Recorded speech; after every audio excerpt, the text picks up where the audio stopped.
एक बार की बात है।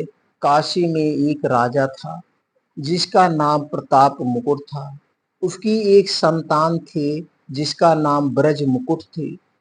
एक दिन ब्रज मुकुट दीवान के बेटे के साथ शिकार करने जंगल गया। काफी घूमने के बाद उन दोनों को एक तालाब दिखा जिसमें कमल खिले थे और हंस उड़ रहे थे।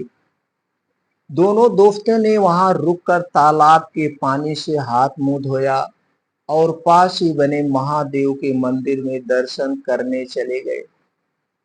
दोनों ने अपने घोड़े मंदिर के बाहर ही बांध दिए। फिर जब दोनों दोस्त दर्शन करके मंदिर से बाहर निकले तो उन्होंने देखा कि तालाब में एक राजकुमारी अपनी सहेलियों के साथ स्नान करने आई है। राजकुमारी को देखकर राजकुमार काफी खुश हुआ। राजकुमार और राजकुमारी दोनों एक दूसरे को देखकर मोहित हो गए। जबकि दीवान का बेटा वहीं एक पेड़ के नीचे आराम करने लगा।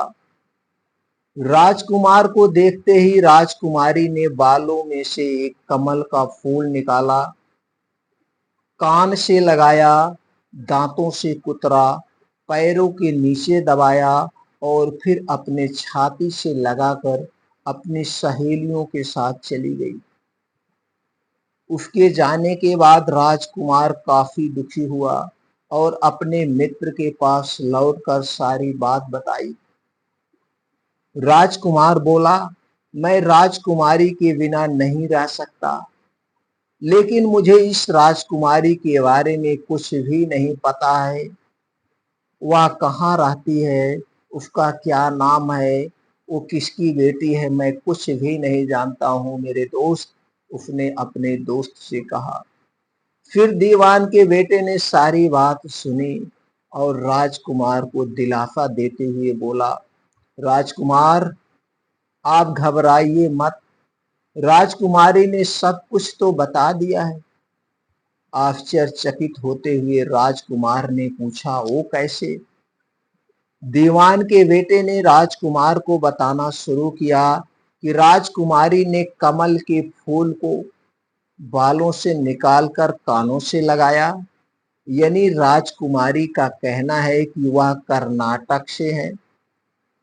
दांत से फूल को कुचला, मतलब उसके पिता का नाम दंतावट है। फूल को पांव से दबाने का मतलब था कि राजकुमारी का नाम पद्मावती है।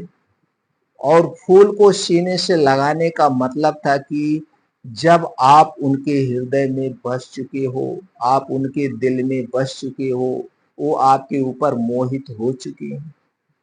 यह सब सुनते ही राजकुमार बहुत ज्यादा खुश हो गया।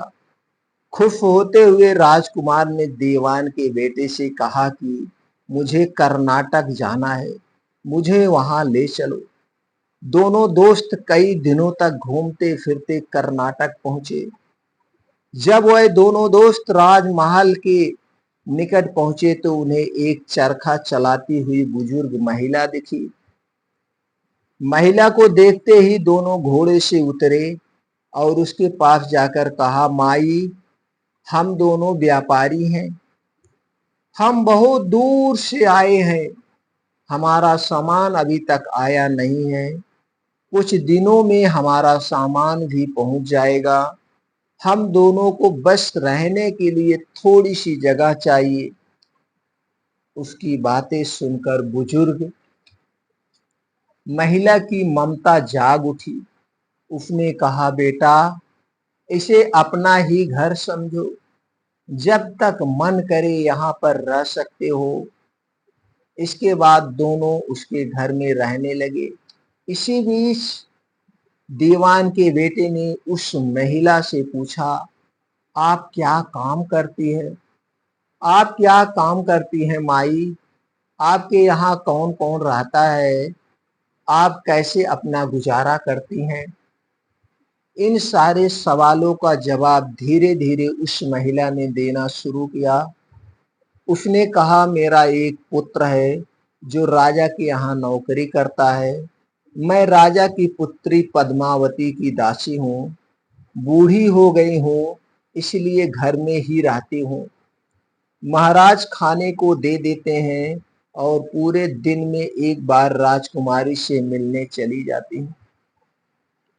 इतना सुनते ही राजकुमार ने बूढ़ी औरत को कुछ धन दिए और राजकुमारी तक संदेशा पहुंचाने को कहा। राजकुमार ने उस बूढ़ी महिला को कहा, माई, कल जब तुम राजकुमारी के पास जाना तो उनसे कहना कि जेठ सुदी पंचमी को तुम्हें नदी के पास जो राजकुमार मिला था वो तुम्हारे राज्य में आ गया है। अगले दिन वह बूढ़ी औरत राजकुमार का संदेश लेकर राजकुमारी के पास गई। उस महिला की बात सुनते ही राजकुमारी गुस्सा हो गई। उन्होंने हाथों में चंदन लगाकर उस महिला के गाल पर तमाचा मारते हुए कहा, मेरे घर से निकल जाओ। बूढ़ी औरत ने घर लौटकर राजकुमार को सारी बातें बताई। महिला की बातें सुनकर राजकुमार चौंक गया। फिर राजकुमार के मित्र ने राजकुमार को धैर्य बांधते हुए कहा, राजकुमार, आप चिंतित ना हो, राजकुमारी की बातों को समझने की कोशिश करें। ध्यान दे कि राजकुमारी ने उंगलियों को सफेद चंदन में डुबोकर गाल पे मारा है। इसका मतलब अभी कुछ दिन चांदनी के हैं, उनके खत्म होने के बाद अंधेरी रात में मिलूंगी। कुछ दिनों के बाद बूढ़ी महिला फिर राजकुमारी के पास संदेशा लेकर पहुंची। इस बार राजकुमारी ने केसरी रंग में 3 अंगुलियां डुबोकर बूढ़ी महिला के मुंह पर मारते हुए कहा, भागो यहां से। फिर उस महिला ने आकर राजकुमार को सारी बातें बताई। राजकुमार यह सुनकर बहुत दुखी हुआ। इस पर दीवान के बेटे ने राजकुमार से कहा, इसमें दुखी होने की कोई बात ही नहीं है। राजकुमार राजकुमारी से कहा कि अभी उसकी तबीयत ठीक नहीं है, तो इसीलिए 3 दिन और रुक जाओ। 3 दिन के बाद वो बूढ़ी महिला फिर राजकुमार के पास जा पहुंची। इस बार फिर से राजकुमारी ने उस महिला को फटकारा और पश्चिम की खिड़की से बाहर जाने के लिए कहा। वो महिला फिर राजकुमार के पास गई और सारी कहानी सुनाई। तब दीवान के बेटे ने राजकुमार को समझाते हुए कहा कि मित्र, राजकुमारी ने आपको उस खिड़की की तरफ बुलाया है। राजकुमार यह सुनते ही खुशी से उछल पड़ा। उसने बूढ़ी महिला के कपड़े पहनकर नारी का भेष धारण किया, इत्र लगाया और हथियार बांधकर राजकुमारी से मिलने चल पड़ा। राजकुमार महल पहुंचा और खिड़की के रास्ते राजकुमारी के कमरे में पहुंच गया। राजकुमारी वहां पर तैयार थी और राजकुमार का इंतजार कर रही थी। राजकुमार जैसे ही कमरे में गया, उसकी आंखें खुली की खुली रह गई। राजकुमारी के कमरे में कई महंगी चीजें रखी थी। रात भर राजकुमार और राजकुमारी साथ ही रहे। फिर जैसे ही दिन निकलने को आया, राजकुमारी ने उस राजकुमार को सबसे छिपा दिया। जब रात होने लगती तो राजकुमार बाहर आ जाता और इस तरह करते करते कई दिन बीत गए। फिर अचानक राजकुमार को अपने दोस्त की याद आई। राजकुमार को अपने दोस्त की चिंता हुई कि पता नहीं उसका दोस्त कहाँ होगा, कैसा होगा, उसका क्या हाल होगा। राजकुमार को दुखी देखकर राजकुमारी ने राजकुमार के दुख का कारण पूछा। उसके बाद राजकुमार ने राजकुमारी को अपने मित्र के बारे में बताया। राजकुमार ने कहा, वह मेरा बहुत अच्छा और चतुर दोस्त है, उसी की वजह से मैं तुमसे मिल पाया हूँ। यह सुनने के बाद राजकुमारी ने राजकुमार को कहा, मैं तुम्हारे दोस्त के लिए स्वादिष्ट भोजन बनवाती हूँ, तुम उसे भोजन कराकर और उसे समझाकर वापस आ जाना। फिर राजकुमार खाना लेकर अपने दोस्त के पास पहुंचा। दोनों मित्र लगभग कई महीनों से नहीं मिले थे। मिलने के बाद राजकुमार ने अपने मित्र को सारी बातें बताई। राजकुमार ने कहा, मैंने राजकुमारी को तुम्हारी चतुराई के बारे में बताया। राजकुमारी ने तुम्हें या तुम्हारे लिए भोजन भिजवाया है, एकदम स्वादिष्ट 56 भोग। यह सब सुनकर दीवान का बेटा सोच में पड़ गया। उसने राजकुमार से कहा कि यह तुमने ठीक नहीं किया। राजकुमारी समझ गई कि जब तक मैं तुम्हारे साथ हूं तब तक वह आपको अपने बस में नहीं रख सकेगी, इसीलिए उन्होंने इस खाने में जहर डालकर भेजा है।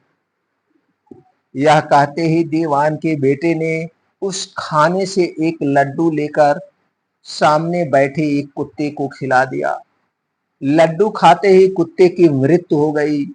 वह देखते ही राजकुमार को बहुत बुरा लगा। उसने कहा कि ऐसी औरत से भगवान रक्षा करें। अब मैं उस राजकुमारी के पास नहीं जाऊंगा। दीवान के बेटे ने राजकुमार से कहा, नहीं, जब कुछ ऐसी तरकीब निकलनी चाहिए जिससे कि हम उसे साथ में अपने घर ले जा सकें। आज रात तुम वहां जाओ और जब राजकुमारी सो रही हो तब उसकी बाईं जांघ पर त्रिशूल का निशान बना देना, फिर उसके गहने लेकर आ जाना। राजकुमार ने अपने मित्र की बात सुनी और उसके कहे अनुसार ही फिर दीवान के बेटे ने योगी का वेश धारण कर लिया। उसने राजकुमार से कहा कि तुम इन गहनों को बाजार में बेच दो। अगर कोई पकड़े तो कहना मेरे गुरु के पास चलो और उसे मेरे पास ले आना। राजकुमार वो गहने महल के बाद एक सुनार के पास ले गया। सुनार ने गहनों को देखते ही पहचान लिया और राजकुमार को कोतवाल के पास ले गया।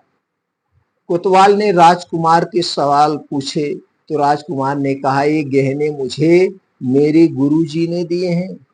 यह सुनने के बाद कोतवाल ने गुरु यानी दीवान के बेटे को भी पकड़ लिया और राजा के दरबार में ले जाया गया। राजा ने पूछा, योगी महाराज, आपको ये कीमती गहने कहां से मिले? योगी का भेष धारण किए हुए दीवान के बेटे ने कहा, महाराज, मैं शमशान में काली चौदस को डंकिनी मंत्र प्राप्त कर रहा था कि मेरे सामने डंकिनी आई। मैंने उसके जेवर उतार लिए और उसकी बाईं जांघ पर त्रिशूल का छाप बना दिया। यह सुनते ही राजा महल में गया और उसने रानी को कहा कि पद्मावती की बाईं जांघ देखें और कहीं राजकुमारी के जांघ पर त्रिशूल का छाप तो नहीं है। राजा की बात सुनते ही रानी देखा और सच में राजकुमारी की बाईं जांघ पर त्रिशूल का निशान था।